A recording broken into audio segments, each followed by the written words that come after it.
જય દ્વારકાધીશ મિત્રો દગો, લાચારી અને રહસ્ય. જ્યારે એક પિતાની મજબૂરી પત્નીની બેવફાઈનું કારણ બની. અહીં આ બધું કરશો.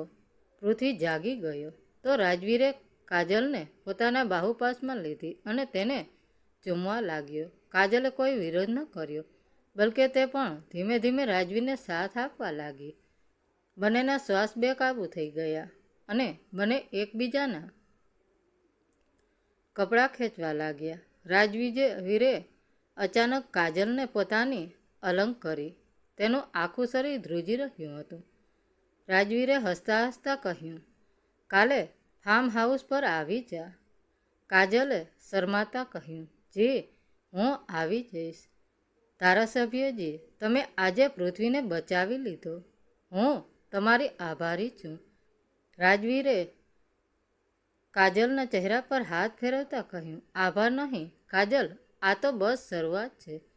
તારા જેટલા પણ સપના છે, હવે તે બધા પૂરા થશે. બસ મારા પર ભરોસો રાખ. કાજલની ખુશીનો કોઈ પાર ન રહ્યો. ફાર્મ હાઉસ પર જવાનો અર્થ હતો રાજવીર સાથે શારીરિક સંબંધ બાંધવો. છેલ્લા 2 મહિનાથી બંને વચ્ચે ગરમાગરમ રોમાંચિક ચાલી રહ્યો હતો, પરંતુ બંને હજુ સુધી એ હદે નજીક નહોતા આવ્યા. હવે ફાર્મ હાઉસ પર જઈને કાજલ રાજવીરની અત્યંત ખાસ બનવાની હતી. કાજલને હવે ખાતરી થઈ ગઈ હતી કે રાજવીરના સહારે તેના બધા સપના પૂરા થઈ જશે. થોડા સમય પહેલાંની ઘટના. હોસ્પિટલનો એ લાચાર માહોલ થોડી વાર પહેલાંની જ વાત હતી, જ્યારે બાળપણથી જ હૃદયની બીમારીથી પીડાઈ રહેલા 6 વર્ષના પૃથ્વીને કાજલ અને અજય દોડતા હોસ્પિટલ લઈ આવ્યા હતા. ડૉક્ટર સાહેબ, મારા દીકરાને બચાવી લો પ્લીઝ. અજયનો નિરાશ અવાજ હોસ્પિટલની શાંત પરસાળામાં ગુંજી રહ્યો હતો. તેનો ચહેરો ડર અને પરસેવાથી રેબઝેબ હતો. ડૉક્ટરે ગંભીર અવાજે કહ્યું, અમે બાળકોને ઓક્સિજન પર રાખ્યો છે, પરંતુ બિલની વ્યવસ્થા તમારે વહેલી તકે કરવી પડશે. અજયે ધ્રુજતા હાથે પોતાનું જૂનું ડેબિટ કાર્ડ કાઢ્યું. રિસેપ્શન પર મશીન એરર બતાવી દીધું. એ જ પળે અજયના પગ નીચેથી જમીન સરકી ગઈ. અજયની પત્ની કાજલની આંખોમાં નફરત અને શરમ સાફ દેખાઈ રહી હતી. જુગાડ, તું કોઈની પાસે મદદ કેમ નથી માગતો? જો તને તારી ઇજ્જતથી પૃથ્વીના જીવ કરતાં વધારે વહાલી હોય તો રહેવા દે. કાજલના શબ્દો તીક્ષ્ણ તીરની જેમ અજયના હૃદયમાં વાગ્યા. તે જાગતો હતો કે કાજલ સાચું કહી રહી હતી, પરંતુ તેના મનમાં એક કડવો ભૂતકાળ હતો, જેના કારણે તેણે પોતાની ઇજ્જત કરતાં પણ વધારે ઘણું ગુમાવી દીધું હતું. તે પોતાના રાજવી ભૂતકાળ અને વર્તમાનની લાચારી વચ્ચે ફસાયેલો હતો. રાણાગઢ સિયાસતનો એકમાત્ર વારસદાર હતો, પરંતુ તે પોતાની વિરાસત છોડીને એક સામાન્ય જીવન જીવી રહ્યો હતો. એક એવો દર્દનાક ભૂતકાળ હતો જેણે તેને પોતાની વિરાસત ત્યાગવા માટે મજબૂર કરી દીધો હતો. તેના ભૂતકાળની કડવાશ તેના દરેક નિર્ણય પર ભારી પડી રહી હતી. પૈસાની કમીના કારણે હું પૃથ્વીને કંઈ નહીં થવા દઉં. ભલે આના માટે મારે મારું સ્વાભિમાન છોડીને મારા પરિવાર પાસે મદદ કેમ ન માગવી પડે અને ફરીથી મારી વિરાસત કેમ ન સંભાળવી પડે. અજયે મોબાઈલમાં એક નંબર ડાયલ કર્યો. આ રાણાગઢના દિવાન નાના સાહેબનો હતો નંબર. હેલો નાના સાહેબ, હું અજય બોલી રહ્યો છું. બીજી તરફથી કોઈ અવાજ ન આવ્યો, માત્ર એક ભયાનક શાંતિ હતી. અજયે ફરીથી ફોન લગાવ્યો, પરંતુ આ વખતે પણ તેને માત્ર મૌન જ મળ્યું. તેનું હૃદય બેસી રહ્યું હતું, એ વિચારીને કે શું તેના પોતાના પરિવારે પણ તેને ભૂલાવી દીધો. છે. અજય બેબસ અને લાચાર અનુભવી રહ્યો હતો. બાહુબલી ધારાસભ્ય રાજવીરની એન્ટ્રી ત્યારે જ એક લક્ઝરી કાર હોસ્પિટલની બહાર આવીને ઊભી રહી. ગાડીમાંથી વિસ્તારનો બાહુબલી ધારાસભ્ય રાજવીર પ્રતાપ ઉતર્યો. કાજલ રડતા રડતા રાજવીર પાસે આવી અને બોલી, ધારાસભ્યજી, માફ કરજો, તમને તકલીફ આપી. પૃથ્વીની હાલત બહુ ખરાબ છે. રાજવીરે હસતા હસતા કહ્યું, કોઈ વાંધો નહીં કાજલ, હું તો બસ તારા એક ફોન પર આવી ગયો. પૃથ્વી મારો પણ તો દીકરો જેવો જ છે. ચિંતા ન કર, હું પૃથ્વીની સારવારનું બિલ ભરી દઈશ. ત્યારે જ એક ડૉક્ટર બહાર આવ્યો અને બોલ્યો, હવે પૃથ્વીની હાલત સ્થિર છે. તમે લોકો ઈચ્છો તો તેને મળી શકો છો. અજય આગળ વધ્યો, પરંતુ કાજલે તેને રોકી દીધો. તું નહીં, તું અહીં જ રોકાઈ જા. હું ધારાસભ્યજીને લઈને અંદર જઈ રહી છું. અજય બહાર શસ્તબંધ થઈને ઊભો રહ્યો. ધારાસભ્યજીના કહેવાથી પૃથ્વીને એક પ્રાઇવેટ રૂમમાં શિફ્ટ કરી દેવામાં આવ્યો હતો. કાજલ રાજવીર સાથે અંદર જતી રહી. અજયને આ વાતનો જરા પણ અંદાજ નહોતો કે અંદર બંધ ઓરડામાં શું ચાલી રહ્યું હતું અને અજય સાથે શું થવાનું હતું. વેટ રૂમનો દરવાજો બંધ થઈ ગયો હતો અને અજય બહાર મુકમ્મધરી બનીને ઊભો હતો. તેના મનમાં એક તરફ પૃથ્વીના બચી જવાની શાંતિ હતી, તો બીજી તરફ પોતાની લાચારી પર ભયંકર ગુસ્સો. તેને એમ હતું કે કાજલ અંદર પૃથ્વીની પાસે બેઠી હશે અને ધારાસભ્ય ડૉક્ટર સાથે વાત કરી રહ્યા હશે, પણ પિતાનો જીવ કયાં માને. 10 મિનિટ વીત્યા પછી અજયથી રહેવાયું નહીં. તે ધીમા પગલે રૂમ તરફ ગયો. રૂમનો દરવાજો અંદરથી બરાબર બંધ નહોતો, સહેજ ખુલ્લો રહી ગયો હતો. અજયે ધ્રુજતા હાથે દરવાજાની તિરાડમાંથી અંદર જોયું અને એ જ પડે તેના પગ નીચેથી જમીન જ નહીં, જાણે આખું આસમાન ફાટી પડ્યું. બંધ દરવાજા પાછળનો કાળો અને ક્રૂર ખેલ. રૂમમાં પૃથ્વી બેડ પર બેભાન અવસ્થામાં સૂતો હતો. તેની નસોમાં દવાઓ જઈ રહી હતી, પણ રૂમના બીજા ખૂણામાં જે દ્રશ્ય હતું તે કોઈ પણ પતિ માટે મોત કરતાં પણ વધુ ભયાનક હતું. કાજલ ધારાસભ્ય વિરાજની છાતી પર માથું રાખીને ઊભી હતી અને રાજવીરના હાથ કાજલની કમર પર ફરતા હતા. અજયનું લોહી થીજી ગયું. તે દરવાજો ખોલીને અંદર ઘસી જવા માટે માગતો હતો, પણ તેના કાન પર પહેલા શબ્દોએ તેને ત્યાં જ જકડી રાખ્યો. રાજવીર એક ક્રૂર હાસ્ય સાથે બોલ્યો, જોયું કાજલ, રાણાગઢ સિયાસતનો કહેવાતો સિંહ આજે બકરી બનીને બહાર મારી દયા પર જીવી રહ્યો છે. એને ખબર પણ નથી કે છેલ્લા 6 મહિનાથી એની પત્ની મારા પલંગની શોભા વધારી રહી છે. કાજલે રાજવીરની છાતી પર હાથ ફેરવતા કોઈ પણ જાતના પ્રસ્તાવ વગર કહ્યું, એની વાત છોડો રાજવીરજી, એ કાયર માણસ છે. એની જૂની ખાનદાની ઇજ્જત ચાટીને હું મારું અને પૃથ્વીનું ભવિષ્ય થોડી બગાડીશ. તમે આજે બિલ ભરીને મારા પર મોટો ઉપકાર કર્યો છે. કાલે ફાર્મ હાઉસ પર હું તમને એ બધું જ આપીશ જે તમે ઈચ્છો છો. બસ હવે મારે એ ભિખારી સાથે નથી રહેવું. એક દર્દનાક અને ભયાનક સત્યનો ખુલાસો. અજયના શ્વાસ રૂંધાઈ રહ્યા હતા. પોતાની પત્નીના મોઢેથી ભિખારી શબ્દ સાંભળીને તેના અસ્તિત્વના ચીથરા ઉડી ગયા.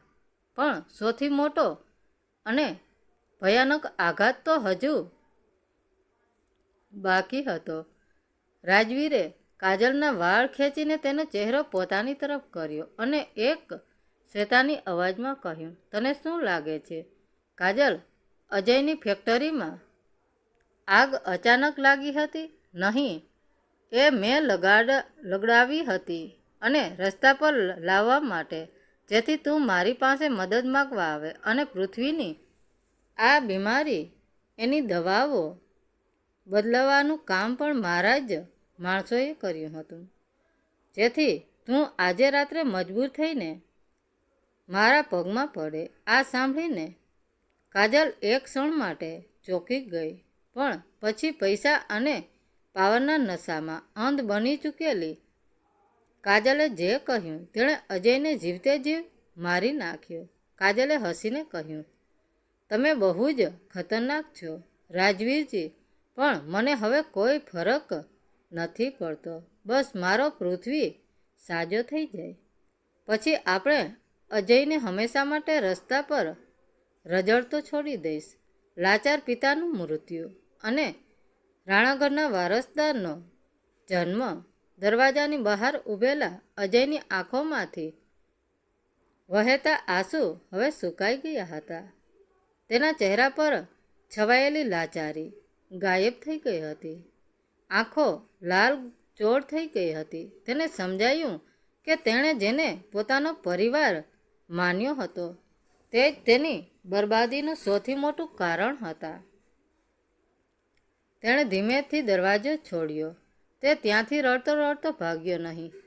તેણે પોતાના ખિસ્સામાંથી ફોન કાઢ્યો અને ફરીથી એ જ નંબર પર ડાયલ કર્યો જે તેણે થોડીવાર પહેલાં લગાવ્યો હતો, રાણાગઢના દિવાન નાના સાહેબનો. આ વખતે ફોન તરત જ ઉપડ્યો.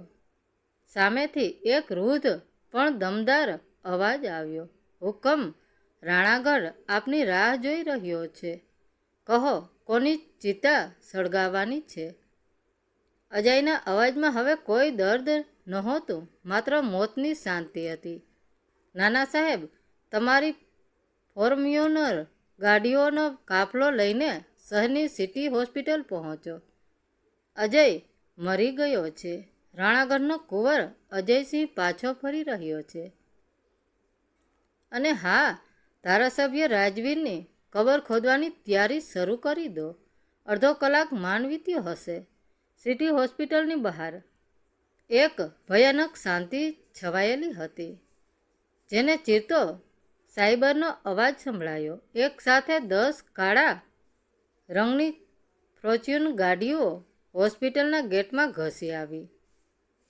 ગાડીઓમાંથી રાણાગઢના હથિયારા બંધ માણસો નીચે ઉતર્યા. સૌથી આગળની ગાડીમાંથી 70 વર્ષના વૃદ્ધ પણ છાતી કાઢીને ચાલતા દિવાનના નાના સાહેબ નીચે ઉતર્યા. તેમના હાથમાં ચાંદીની મૂઠવાળી તલવાર હતી. હોસ્પિટલનો સ્ટાફ અને ધારાસભ્ય રાજવીરના ગુંડાઓ આ દ્રશ્ય જોઈને ફફડી ઉઠ્યા. નાના સાહેબ સીધા હોસ્પિટલના કોરિડોરમાં આવ્યા, જ્યાં અજય જમીન પર બેઠો હતો. નાના સાહેબ ઘૂંટણીએ પડ્યા અને માથું નમાવીને ગર્જના કરી, ખમા ગિરિધારી રાણાગઢના કુંવર અજયસિંહની જય હો. અજય ધીમેકથી ઊભો થયો. તેના ચહેરા પર હવે કોઈ લાચારી નહોતી, માત્ર એક રાજા જેવો રૂઆબ અને કાળો ક્રોધ હતો.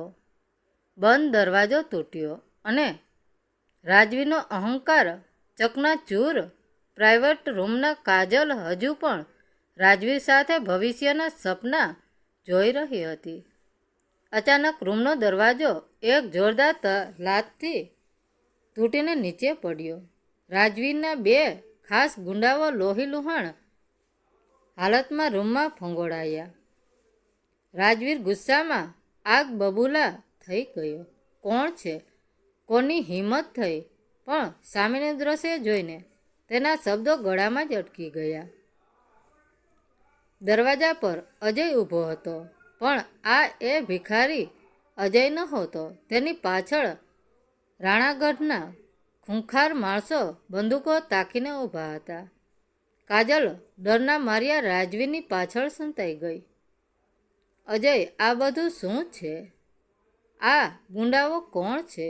અજય શાંત પગલે અંદર આવ્યો. તેની આંખો સીધી રાજવીર પર હતી. રાજવીરે હજુ પણ પોતાનો ધારાસભ્યનો પાવર બતાવવાનો પ્રયાસ કર્યો. અલ્યા, તને ખબર છે હું કોણ છું? એક ફોન કરીશ ને તો તારું અને તારા આ ભાડુતી ગુંડાઓનું એન્કાઉન્ટર. રાજવીરનું વાક્ય પૂરું થાય તે પહેલાં જ અજયે તેના મોઢા પર એવી જોરદાર લાત મારી કે રાજવીર બેડ પર જઈને પડ્યો અને તેના મોંમાંથી લોહીની ધાર છૂટી ગઈ. ફોન કર, તારા મુખ્યમંત્રીને પણ ફોન કરી લે. આજ રાતે તારો બાપ કુંવર અજયસિંહ રાણાગઢ તરફ ફર્યો છે. સત્યનો સામનો અને કાજલની ઉડતી ઊંઘ. રાણાગઢનો કુંવર શબ્દ સાંભળીને કાજલના પગ નીચેથી જમીન સરકી ગઈ. જે રિયાસતની સંપત્તિની વાતો તેણે માત્ર અખબારોમાં જ સાંભળી હતી. તેનો વારસદાર તેનો પોતાનો પતિ હતો.